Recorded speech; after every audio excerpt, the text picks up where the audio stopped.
Naouna Sely depuis Conakry, le 10e mois 2022. Madame Salim Mina Info, salut à toutes et à tous, partout où vous êtes dans le monde. Ce que nous avons dit, c'est que nous yoga et top directement à la YouTube. Le Lando Saïdon Jam, partagez le live, mettez le cœur. Haray o adna ma wonde nge muɗum en ɗaɓɓiraka wonugol tawa hiɗe moƴƴima ko en positif sa'ibe ma no newani en sa'ibe. Voilà, merci Mamadou Wuri Diallo et Riba depuis l'abbé Malal Fafaya, merci toujours avec nous. Mana dans la spiritualité kadina la bukakan an abani adam nde wonno Allah wadima bani adam o jarri borikama tawgol ko ya gollu si nyama o jarri borikama reedu o jarri borikama awra i jarri biyeji do no addana bani adam kenen tawa bandu mandu weltake. Donc ka Allah no Allah tagiri non aduna on o daɓɓirama ya wonu positif à tout moment. C'est seulement dans le religieux kaka religieux tun hi attaché fadi yewde, parce que religieux on ko menace et kulol ka mabbe ko hulbingol et aybingol, parce qu'ils vivent dans la religion kaka der dina be wuri.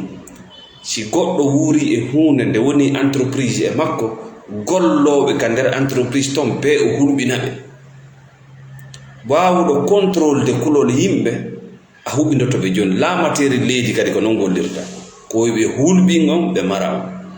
Andi lanɗon no mari golle ko halfina ɗum ɓen tan le devoir du pouvoir, ɓe mari golle ɗum ko haqqeji mum, ce sont vos droits ko ɓe duwa on jonnutude ɓawo on jabude ko kamɓe on lamɓe on votande on jonnutuɓe haqqeji maɓɓe sabu yoɓugol taxe e ko nanditi. Joni non sunnugol ɗum ɗon koyeɓe hulɓingol. Le religieux travaille avec les mêmes méthodes, la peur, les menaces. Dans la spiritualité, c'est la conscience, c'est la liberté de choix, c'est la vie.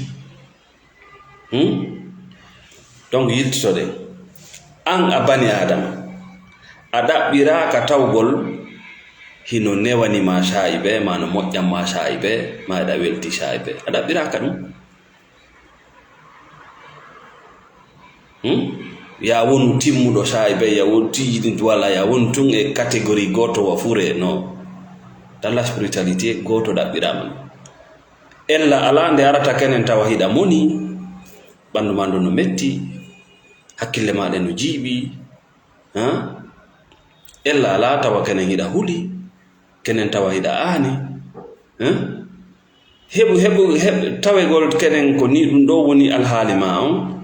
Wona ɗum waɗay ma neɗɗo lowɗo ma leɗɗo jasuɗo ma neɗɗo mo anda goɗɗum ma neɗɗo mo wawata hoore mum. No, ɗum ɗo ko holli tout simplement ko a bani adama a waylaki parce que a ƴettali copie.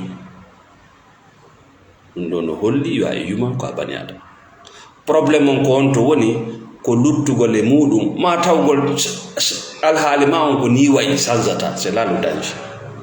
Mais yangol kenen e sifa ɗiɗo piiji no holli ko a bani adama, no holli ko a bani adama. Donc wata yanu saygo ar tawa voilà ɓernde ma no haaɗi no metti, inna non na non duwa wonirde. C'est la plus grande souffrance du monde, refouler ses propres émotions. Tampere ɓurde monde nen ka hoore leydi ɗo ko raɗagol ko wonɗa sohde ko wonɗa sohde ko sohu ɗum salo ƴettugol copie. Siɗa moni bandirawo musidɗo gorko, si mone ari e ma mono kunsayum ɗon me wata jaɓu mone ma on tawa wona an huɓɓinima koya andu on o sayi ɗo miɗa moni way fewnɗo ni miɗa moni jaɓu an contrôle tun huɓindo tun saayi ka monina ɗon action jimaɗi anda kala action mo wallinda kala gollal ngal wallinda fewn ɗo wona an ko mone ma on woni wallinde gollal ngal donc tu risque de regretter contrôle a hunduko ma kon e juuɗe maɗi ɗum na ella c'est de la spirituel tuma kala yiwɗa hoorema hiɗa an ma hiɗa huuli jaɓu an nden ko goɗɗum addi nde kulolngol ko goɗɗum addi cause et effet ko amma yewtere nde nanuɗa ma miijoji ɗi miijiɗa ma ko waɗaɗa ma an ko waɗuɗa jaɓu mais en tout en contrôlant l'émotion ɗo way wa dogingol otowal vitesse kala arɗo respecte vitesse on e allure makko wota wi on ɗon vitesse duwaka wonde ɗon no way sita doginde auto automatique so ari e fello ko adda e vitesse fi fello ngon so ari e plat ko ya respecte tun en embragement e vraiment contrôle la direction ma sans se paniquer donc dans le religieux il n'accepte pas ça ko ɗum kamɓe si ɓe yi bana adama dans ce genre de situation ɓe sikka ya gomɗina ma ɓe sikka hiɗa loyino ka spiritualité ko ɗum ɗo holli ko a bane adama hiɗa wuuri na a cadavre hiɗa wuuri ko ɗum waɗi siɗa ƴawɗe cippoɗa honto probléme o woni ko yo taw ɗum ɗon foolima kulol ngol ari noddima e ko bonnanayma ande nden ari noddima e ko bonnanayma a ɗoftike c'est là le danger si tawi noon kaka religieux wonɗa ka wiyaɗa wonɗo ɗum ɗo ko lowɗo automatiquement tu es obligé d'obéir à tes émotions négatives aɗo fuɗɗoto kisan ɗoftade so andeji ma bonɗiɗi merci ba Marwan donc aray min nawna selli mi wi on you don't have to be positive all the time a ɗaɓɓiraka wonugol tawa hiɗa welti sayɓe ɗaɓɓiraka wonugol positif sayɓe c'est normal le changement d'émotion c'est normal et d'humeur c'est normal pour un être humain ça foɗɗi ke wadde fake là tu es en danger sanga tikkere a waɗi fake koye jale koye mo tu es en danger hiɗa moni mono c'est une émotion qui t'apporte des informations sa gayɗoyi noon monoyade yaw jooɗoɗa landoɗa hoorema où est la source de cette colère ko hon ɗum woni ko déclenché ɗum ɗo ko honto woni ɓundu mum on ko ɓuri heewde kon en jogaki hakkille letingo accitugo no woodi piiji bujiiɓa en e wonki mum ɗin a jogiti ko moƴƴa naama donc mone on no wiwdema accutu ko moƴƴanama c'est une émotion dans la thérapie il n'y a pas d'émotion négative il y a des émotions désagréables ka thérapie so andeji bondi ala koko ɗi addi kon woni a famali koko ɗi addi ko woni a famali ko ɗum wonma waddude yimɓe ɓe no woodi piiji no woodi miijoji so ande nde wiman oɗo miijo moƴƴanama terto yaha no woodi yimɓe miijo ngo wima oɗo moƴƴanama terto yaha no woodi piiji ɗi jogiɗa immorde aalaji piiji goldete no woodi yimɓe ɓe wonɗa huwondirde miijo ngon ari wima terto yaha letting go ko ɗum ça signifie tout simplement laisser partir parce que émotion so ande arne nden moƴƴanama ko addi nde ko moƴƴanama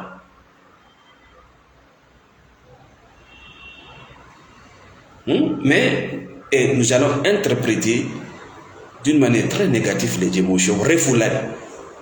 Voilà, si tikerari si fi meben suuda ay ko gonda suudde ko dum nabay ma ligne rouge kon gonda salle de feññingol ko dum nabay ma à l'explosion tu vas à l'extrême ko dum ɓuutinta fiilo woni ko ka ganima Allah walle hatta ka ɓuuti ɗon ɗum artay si a yehi ɓuuti si fetti c'est terminé sukka yiɓe ka laawol ta sikkuyiɗa ɓurɓe barki o ta sikku omo wonɗa yiide ka laawol no tuun no ñaamude puɓe ta sikkuyiɗa ɓuri mo barki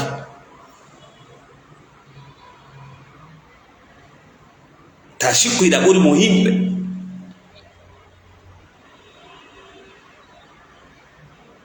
mais c'est un monde à part sa hewti to yimɓe ɓen ko yaadata e maako ha seeɗa ko lutti kon yaadotako mo wawa mo ala hakkillande kadi wondotako.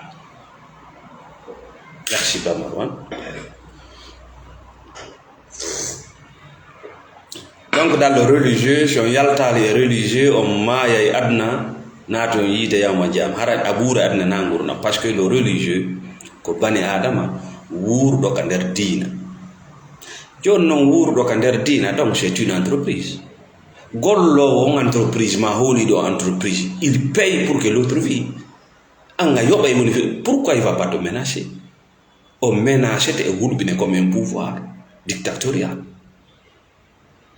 Il va te menacer. La spiritualité, il n'y a pas ça. Nous allons. Dans la spiritualité, tu es un être humain. C'est normal, il y a un qui est bon et qui tu te bats et tu s'en sors, tu crées ton paradis. Faut d'arrêt à la spiritualité, faut de golma al-Jannah. Non, il n'y a pas de promesse dans ça. Tu crées si tu veux. Koko naborta, kongesa remetemba. Il n'y a pas de fatalité dans la spiritualité. C'est-à-dire, à la kuyal, l'anime, à la koti, à l'atom. Doubi anin, toubi, à l'atom. À tout moment, tu peux te réveiller spirituellement, tu te révèles et puis tu crées ta vie. Ça y est, ça y est. Est-ce que tu as pas de guerre? Il doit y avoir mort tout. Yalta, et ngurundan dabi, kagoto miji tanto wulure. Rema ngesa bamba tawya Allah subhanahu wa ta'ala, o inna sonyu ko remudago. Allah ko gido. Olandakima ya wonu malaika, olandakima ya wonu labudo, olandakima ya wonu momonotako, olandakima ya wonu nandintintado, kaidano nandintino. Asusta fenyinde ko falada, asusta fenyinde ko wonuda. Et quand tu refoules tes propres émotions, on dit ma attendait des messages à décortiquer. Ça ouri religieux ça maï go yite wonda yaw parce que religieux ko nande tina ko donc min nima aduna mo wonde mun ko aduna albala o fitinaji ida way perdude kala ko jogida en une seconde mais si a taƴaki Allah adduɗon mo wadda e ɓuri ɗum ida way sertude neɗɗo mo ɓurɗa yiidude minute sikka wo ala mais si a jaɓi ko ɗum wiyete aduna hino ara hino yaha. Donc c'est obligatoire beyana kenen e tikkere beyana e confusion beyana e piiji ɗi a anda yimɓe jam foma non wona a lowɗo. Ça veut dire tout simplement ko a bani adam ko fof no holli hiɗa woori. Merci Mariam Ba. Donc e hara feƴƴe nden ɗon toɓɓere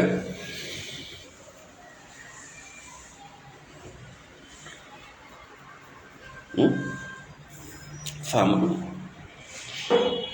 kono noon no duuɓi ma ɗin towirta noon ma no gandal ma ngal towirta noon ma no pinal ma ngal towirta noon si jiwtoyi no wooday ko faamuɗa no tawa ko faamuɗa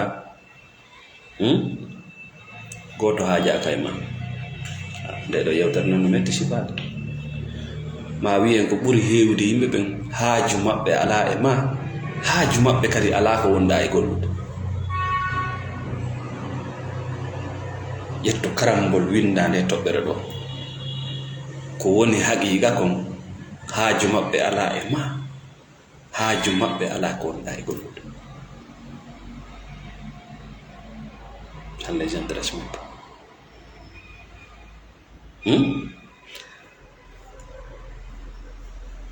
Haray noon si tawi Allah okkima aade goto e nder gurdam maɗa tawɗo haaju makko kanko ko e ma woni himo maapi kadi ko wonɗa e gollude ko no moƴƴira no nafira no yaajira modi jogo on ɗon ko giɗo Allah addamma mais malheureusement ɓay ɓen ɗon wawata waccudema ɓay ɓen ɗon wawatama fenande ɓay ɓen ɗon wawatama ɗaynude a wawata andude valeur maɓɓe on par ce que hiɗa ɗaani fillito yewtere nde ɓen ko trésor ko kange woni gorko won debbo.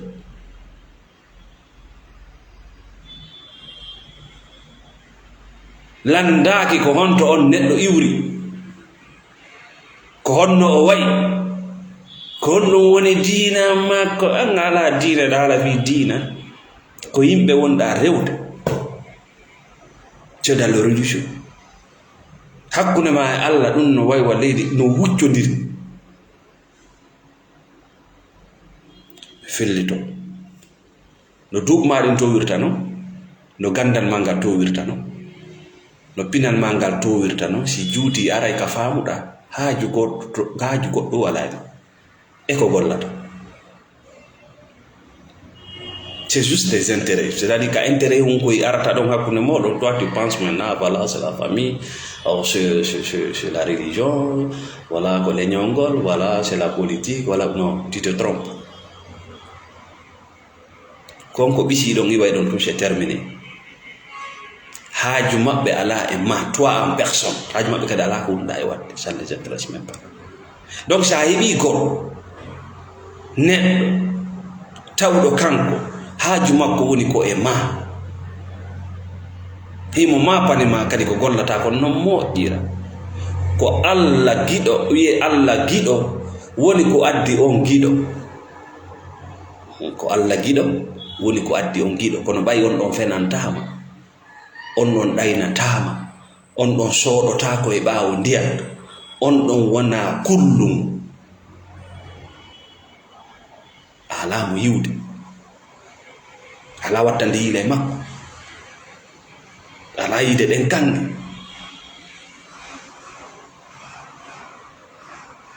Ko ɗum waɗi bana adama yiɗa goonga ɓuri yewde ko sona hara il est dans la spiritualité, parce que dans la spiritualité c'est le monde intérieur ko yita ko nder. Sona ɗum bana adama yiɗa goonga fes, si tawi ɗa wondi e yimɓe hiɗa faala haalde goonga, hino ko nawna selli haal wajoto mako, yo taw hiɗa waɗi pere yawgol, hiɗa waɗi pere raɗegol. Tu es prêt à partir? Oui. Hiɗa waɗi pere embargo. Tu es prêt à être chassé, humilié, hersiné, jaasiné, winde n'importe quel scénario. Tu es prêt? Are you ready? Haalu gonga, haala bananno gonga. Parce que a yahay nelaɗo alayhi salatu wa ɓe neɓino makka, ɓe neɓino makka, kono ñande ɓe tuttuno ko wiyete ko alqur'anul karim, gonga kan andingol laamiɓe ɓen e laamaɓe ɓen yeeso Allah hiɓe fota terre, yeeso Allah hiɓe fota terre. Wona ɓe wiyete ko maccuɓe e wona ɓe wiyete ko kohoɓe, yeeso Allah sawa'un, on fof kon wonki ko none goto arde ton ka wore leydi ɗo. O ɓura o ko beppane, so on ɓurde kaka golleji. Ñande ɓe andinno laamaɗo no mari haqqe e hoore laamiɗo, alors là il a quitté la ville, il fallait partir, parce que ɗon na soɗago nde ɓawo ndiyam na nandintina ko. Il est parti. Nde Isa alayhi salatu wasalam haaluno gonga, o yeƴƴitino tawi hay sahaba makko ɓe ngala ɓawo makko, o inni ko hombo wallata diina Allah tawi ala. Il était seul arrêté, ɓe ñaawi yo wenge yo fembe. Nde Ibrahima alayhi salatu wasalam haaluno gonga, ɓe buginomo ka yiite. Donc si a waɗi pere haalugol gonga, ko amma doga ma ɓe joɗɗinane, une balle dans la tête. Sa dogata ɓe joɗɗinande, ɗum landaki en ɗam.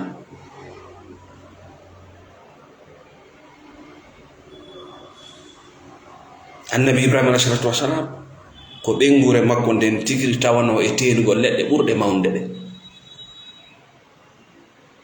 Parce que la vérité, tu s'attaques aux intérêts des autres.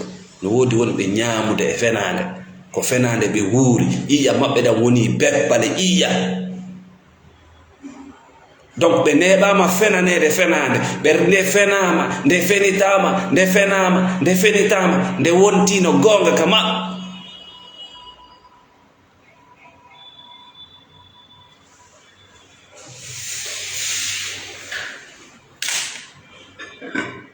Donc sa waɗa pere partir, you are not ready to go, don't say that truth. Yendidir non gonga e gonga ma kan e gonga maɓɓe kan gonga kan hika wuli ko an tigri sa haala na makka haalu ɗo nga falta mo warta hika wuli kono ko lekki.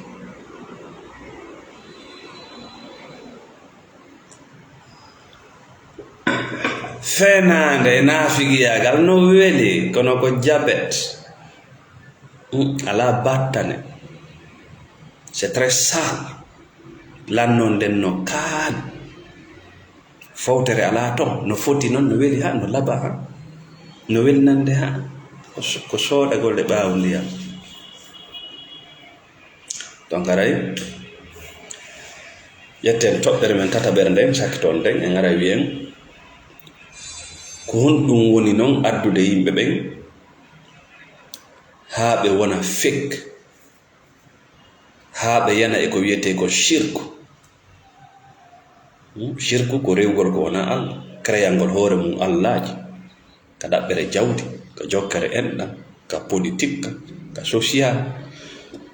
Ɗiɗon mo kala no créyi Allahji de multiple de Dieu no rewa, mais no wi kañum ko juɗɗo.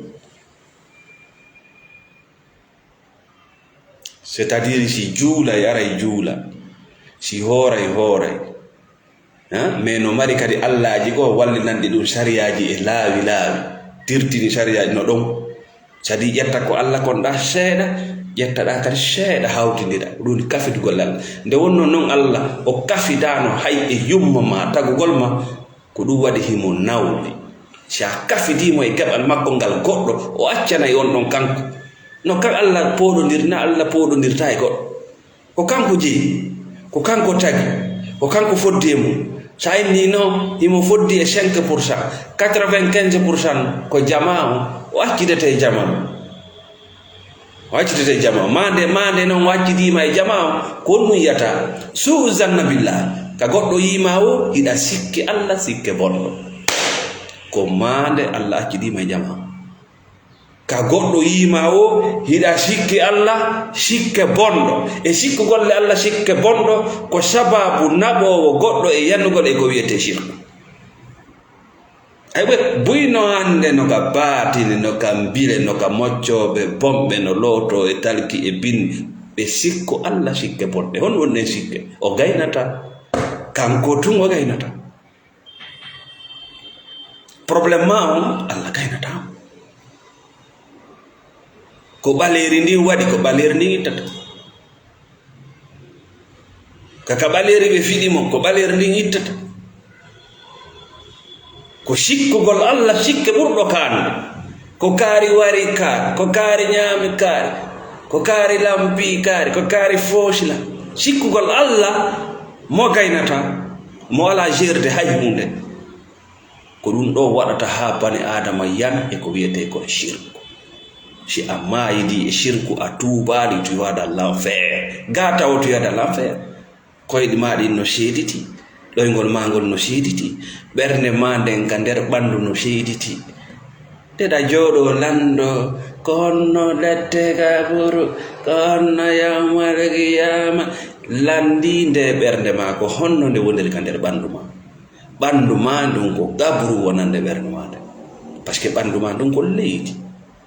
Ɓernde ma nden no surra nder to hinde deeƴi baba, mi waɗake hinde deeƴi nene, sona ɗum kuntal ko wonata ka suudu ma ɗo, ndin kaydiri wengotako ɗo, kumbinum wonata ɗo, e ko ɗum wolorɗa. Yetti ndin biniri on joko jaga naɓa huɓɓa yiite liɓa nder ton dara si ƴawnayi hoore mum, e si protégé ali hoore mum kam projetata ɗum gala kum koye goɗɗum wonno, ɗum ma yi gala kum protégé ɗum ngel gurin koye wurno wonno a dina bertaga. Mais ɗum kadi e wawde ni hiɗa yawde juula, mais c'est danger. Ko wonɗa juulande, mo wonɗa juulande on wi o yaafanike geɓal makko ngal, ɓen jonnuɓe ma ɗin piiji, mais c'est terminé. ɗin sadakaji ɗi wonɗa ittude tawata ko goɗɗo nodduɗa ko koyɗi ko fatunde hirsane ko hombo landima ɗum ko hombo landima ya hirsa mayɗo goɗɗum ko anno waɗa fewdo wuuri ko anni honno marɗa waɗugo ɗum ko anni e hombo marɗa an wallingol gen nagge tu avec quelle intention yo ande onon kadi kamon nagge hirsama andu Allah koko suuɗi komo yoɓata mayɗon no annino ɗum e kono wiyanta ko kanko ko jaraga makko honɗo donc iɗa waddeɗa seeɗa waɗaɗa seeɗa kono namma hajju a ala pippiri kono namma hajju wona ɗo Allah wiya yaw hajju sa ala pippiru Allah toytake fi hajju Allah fuɗigama ñawde question hajju ala parce que tu n'en avais pas ko mbuuɗi on mono jetɗa yawɗa ko mbuuɗi duwanoɗi naɓede e jungo miskin ko miskin ɓe duwanoɗi ñamude go an ko a miskino ko a goɗɗo e maɓɓe duwano ñamude ɗum watta ƴiiyam ko ɗum jetɗa yawɗa jiwuɗa ko Allah wi wata bonne an a yehi a bonni donc a nangete comme un criminel économique may donc ara wi haray goto e ganduɗuɓe ɓe wi'i ko wiyete ko shirku kafdugol e Allah ma o awa saaku o jibi liɓi a bana adama himo dari feetuɓe boy no haylade ɗo feetuɓe boy no haylade ɗo no watti conci laaɓuɗi no feeti fengere shirko ko feetuɗo sa nani ɗi o haalata ɗi a si tawi an hakkille maɗe no wisi a tawa o no feeti ko yi o firay o yi gertogal ɓalewal mo mari firo mum o hoyɗi boddi mo mari firo mum o nani o yi sondu no aata imo mari firo mum ɗum ko feetere en maladi haray noon shirku on no mahi e hoore won ɗum e hoore sikkugol Allah sikke bonɗo iɗa sikki Allah sikke bonɗo kon no waɗe ɓa kaalisi sikke bonɗo ko hiɗa foosa a sikki Allah sikke bonɗo ɗaɓɓere kaalisi ko jabagol sababuji dagiɗi ɗin tabbita muñño habbo golla no ɗuwirano satisfaire les clients respecter les rendez-vous livrer à temps donner de bons produits e iɗa wadde ɗum ala wadde ɗum hoolare ala e golle maɗa tabital ala ko ñande o place mum ma no fermi iɗa hakkunde ɗo e ɗo iɗa ƴawa iɗa jolɗa mais holno heɓirta gol mo jonnima hettata sa haali ko beppal sa tami kum goɗɗo kum hettotako mais iɗa to comme guerma ko sikkugol Allah sikke bonɗo addi ya miijo iɗa fota iɗa gera iɗa tampa iɗa joni no mbaya sikki Allah sikke bonɗo himo mari bonoji kadi himo mari colli marɗi peɗaɗo ɗum wiyete batini ko beere rouge so ɓe nangima wattama makka wona ɓandu ma ndu na awra ma on na teddugal ma on ɓe jiiɓa e fof oy ko an sikki Allah sikke bonɗo himo fusinde ndiyam makko ɗa mo weƴƴiti leydi makko ni iɗa faala e ngesa mama moƴƴu o hollima ko saahi hombo imbete iɗa jogii awdi sa sikki noon setto wona e dabbude haray ɗayɗa sa sikki taƴitugol ɗan ndiyam naata Europe haray a gayni non mon frère un beau jour ɓe wawi immade ɓenna we don't want to see min faalaka mi yiide ka leydi amen woyi bimbi goto ɓe wawma wiwde min faalaka ma yiwde ka leydi amen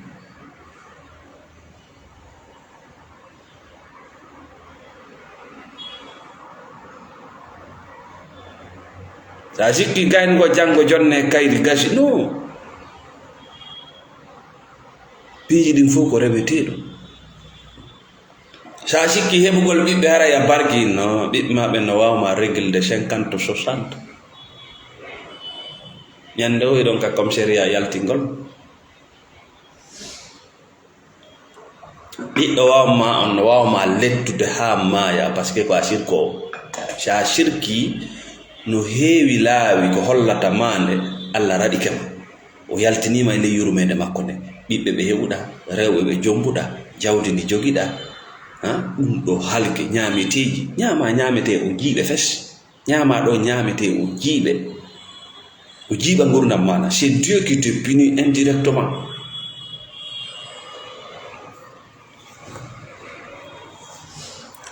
fi on ɗum shirku ngun a bonna e woni haqqe Allah wonɗo e hoore ma. Haqqe hon ɗum ko kanko taki ko kanko jeyi kadi jonta ɗum Allah, kanko woni wurnude, kanko woni warde, kadi jonta ɗum Allah, kanko woni yaajinde, kanko woni faaɗi, kadi jonnita ɗum Allah. Shirku wona e sombo jiiɓa o haqqe ɗo ko haqqe, c'est juste une reconnaissance koko fiɓataka hawre non, ko kanko tagi ko kanko ci, ko hunde nde duwaɗa fiɓude. Kala ko yiwɗa, kala ko a sutaki, kala ko nanata, kala ko ala nande inde mum, andu no woodi ko tagi ɗum, no woodi ko jeyi. O shirku ɗo kadi ɗuytay golleji ma ɗi duwaɗa gollude ɗin e ɗi Allah yamirma ya gollude, ɗuytay. Shirko tabitayɗo e dewal ɗum ɗuuɗa.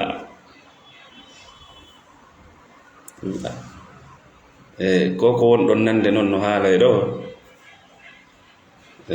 sona seeɗaɓe ɓe laaɓanta on reedu fi honɗum ils vivent dedans, hiɓe wuuri nder ton. Confusion mo jogiɗa on tampere mande ko ɗum ɓe ñaamata, c'est qu'on appelle le religieux.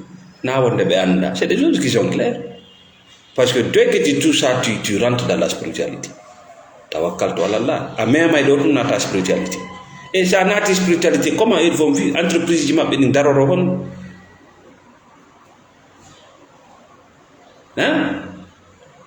Entreprise ji maɓɓe ɗin wuurira honno. Kaɓe mooɓata yimɓe ɓen toon ɗum wuurira honno. Par ce que si ɓe mooɓali ɓe huttata, ɓe natte nder hoggo, si ɓe waɗe kolombowal. Si tawi noon a yinni a wonata e nder hoggo, on tuma ɓe innama est ce que ko a cippiɗo? Inno nam ko a cippiɗo, na nokkiwɗa sona dow, ko a cippiɗo fes, ko a cippiɗo. ɓena a jeyaka, innu mi jeyaka fe, a jeyaka fes, a fala kanko ma cangako, tu es libre. E sa huli ɗum ɗo, a huli gonga ko gonga. Si a huli ka ñande ka hewtitima, si ka luubikema ay motako, quand la vérité te rattrape, elle te frappe très dur. Parce que nde ñande si gonga ka luubikema fop haɓane, tout le monde va te quitter. Parce que nder luubande noon doginay fof fenande ko wonno sera ma kon fop doga yaɓan, woni ko miijo, woni ko banaɗo, fop va s'envoler. C'est la vérité qui t'a rattrapé. Tout le monde va partir. Ko ɗum woni gonga kam banti kam en plein visage. Donc aray ko wattangol yiila ko miijotoɗa Allah kon modi miijo Allah, miijo moƴƴo, amma yettunata aljanna. Sa miijike kadi miijo moƴƴo ko ɗum ɓenata hanifa. ɗum Allah wi annabi Ibrahima hanifa, c'est à dire himo miiji Allah miijo laaɓugo pottingol mo e shirku. Hanifa, ça veut dire ça, la simplicité. C'est-à-dire ko a ndaaro ka nder gurdam ma kala ko tawi addantawa moƴƴere ɗum, c'est la simplicité. Kono nafata kono ko enda, nafata ko dewga, nafata kono ko diina, nafata kono ko foin, nafata kono ko tawal. A wi nafata kono a watti ɗon kono ɓe konkonnotoma. Hanifa, c'est-à-dire ko ya ndaaro kala ko tawi c'est de la pourriture dans tes pensées, dans ta vie, yetta yaltina to. Karam ko batini yehi, bile yehi, Allah ji fenande fap yehi. E la ko hendu wi fay numa ndun den nyande a taway jaka adna on no foti kati. Nyamete mo nyamuda don wo ko dum wiyete barki. Nde wonna ala shirkude sa yari lemunere nde wontante cellal sa nyami bananar wontane cellal sa bugi ke tuba wontane cellal sa voyage wontane cellal sa shirki sa yari lemunere wontane lorra woy sa nyami bananar woy sa yana woy jewdo ngayndi nakan ko je kono woni fi gungudun ko ngaddida kono woni fi gungudun kono woni fi ko gonda e bambir kono miijida e fay gungudo e ko gonda bambir kono woni fi golle fo sa sera ko si tawi ko cionci simple machallah ko fi dum tagira ko yo naf kono si tawi c'est une protection ko dande woya yoy ayey kono woni fi nde hurunda mo felli ma do nata ko hala wi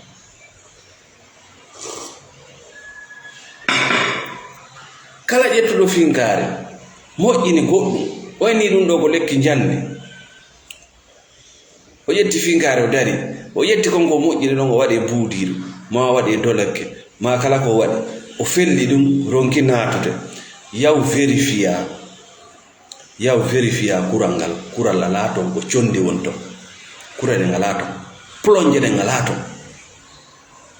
jandi ndi ngala ton ko poudre simple ko ɗum a yiyen wuɓɓa parararara no wota jaɓudeɓe essaye ma goɗɗo go essaye ma si on yehi o moƴƴini ha gayni yaadu e finkare ma ndin an o jaɓata yaadu e finkare ma ndin e kure maɗen an inna kadi ko kanko wattuto o jaɓata ko honde tuma heɓata ka ɗaniɗa randi kon noon lekki jandi ko tawhid holorgol Allah goto hakkunde ma yimɓe ɓe hunni aadi nunɗi ko tawhid sa jogi ke Allah wongol wallahi hay sa fotti e bande ɓe respectay parce que tu s'en fiches sa fotti e bande ɓenni téléphone himna baba hino ɗo on to mbuɗɗi woni baba hino ɗo merci beaucoup kono ɓe waɗayma e saabi o to hey patron hino ɗo tampere nden fof c'est dans la résistance woni ko police fottuɗa e mum woni ko bandi fottuɗa e mum c'est la résistance qui te fatigue ɗum no woywa hendu si hendu ari leggal ngal waɗi foin ngal daroto joni kono si hendu ari ngayni komi ɓi baba ngal waɗi ko bow a yeyi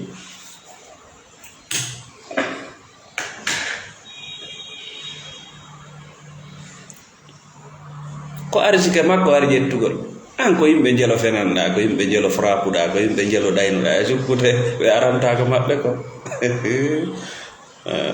aduna ko ñamidiro sa takkiɗa a frappiɗa yaaɗa fotta e goɗɗo itte désarme passe ko ɗum woni aduna donc tu veux changer de vie ndaaru ko moƴƴi golla ɗum ndaaru ko laaɓi golla ɗum sey wona e ɗum woni très simple hanifa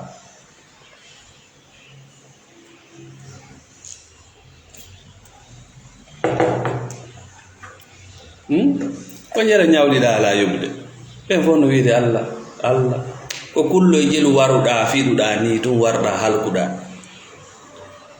an nayi goɗɗo hewde nayi goɗɗo braque nayi goɗɗo bonire mais où tu vas wona ɗum woni aduna ça c'est le religieux miɗa taña on mbo toñuma ko hombo ñaawi hakkunde ma e makko jottuma gonga miɗa taña foin an ala toñine meɓe ko wonkinji jeɗo ittuɗa ɗo e nangue mutude ko jelo fenanɗa ko jelo jattuɗa kan genguma e ka business ma e ka golle ma ko jelo o watta haya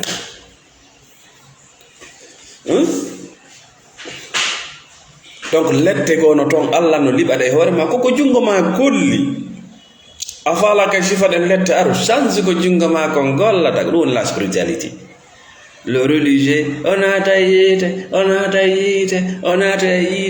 monsieur ko an hiɗa e magge an hiɗa e magge ɗa wiide kanko o naatuye toi tu vis dans l'enfer du polythéisme shirku donc aray fama zannukum bi rabbil alamina ko honɗum woni an ko miijiɗa fi Allah tagu ɗuma honɗum miijiɗa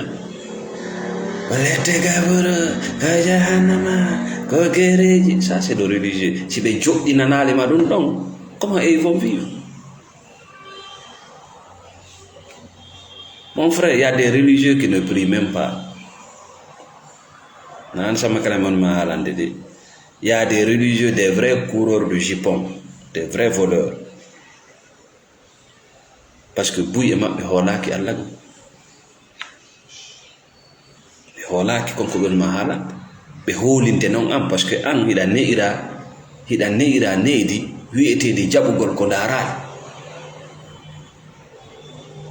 Rumbi do ma ta jannumo tum. Jannumo kadi landagol koko jangi do tay ko gonga. Jannumo question gol ko na jannede ko. Tawat mo modo c'est l'esclavage mental. Wari wo ko yomodo donc garay galanno de yewtere men e wi alla biraka wongol positif à tout moment kene da way monade kene no way sattude ma kene da way de problème yi kene da way de frustration, ça fait partie de la vie ko da birada ko ta luttu e mum kala arku faut gérer kala arku il faut gérer, faut pas garder ses émotions. Mais wadanta do thérapie bouy c'est des personnes vraiment qui ont longtemps gardé. Donc be explose ngandi bouta, les gens pensent qu'ils sont fous, ils sont pas fous. Ma be explose be yana dépression jibe wona ka ciudi taw hande kadi hunde rien n'est important ce jeu. Do ngol mabbe ngol boni no nebi. Donc be ara men rebobinabe men artirabe taw ka neddan ka ko men andinama ko bani adama wara don parce que o iwino do nebi o arta ka neddan ka ko à l'enfance. Fuɗɗo ndarde hande o yejjita fi hankin e fi ko aroyta ɗum c'est le travail de religieux ko on ɗum feƴƴi ko on ɗum aroyta yalta to ko on ɗum fewndi ka bimbi ɗo o ndara no ndiyan ɗan simo lootade no ndiyan ɗan dogirta ka ɓanndu makko noon simo ñaamude o janto o ñaameteno o yarata noon o ndara laawol ngol o ndara colɗi ɗi si weeti bimbi o yimmo o fitta siko defowo o defa siko yaha o golle o yaha si wala golle o yalta o ɗaɓɓa tadi il vit dans le présent. Si yimɓe ɓen no haalde on nana ko ɓe haali kon taw firugol ɗum goɗe on nana ko ɓe haali kon o hatta ɗon c'est tout simple. La thérapie c'est très simple. Donc aray meɗen salmina sponsor ɓe amen ɓen fof wontirɓe la Guinée, wontirɓe États-Unis, wontirɓe France. Meɗen salmina monsieur Saliou depuis la France, meɗen salmina Thierno Diallo, meɗen salmina Bamba New York, meɗen salmina Djenab Sidi, meɗen salmina wontiranɓe Hollande, Monsieur Abdourahmane Pekos, meɗen salmina wontiranɓe Belgique, meɗen salmina kiliyanɓe amen wonɓe ɓen ka thérapie fof. Meɗen lando sino hayfi meɗen salmina kiliyanɓe ɓen wonɓe ɓen ka lekki ɓuuriji. Meɗen lando ɓen noon kadi sino hayfi. Assalamu aleykum wa rahmatullah.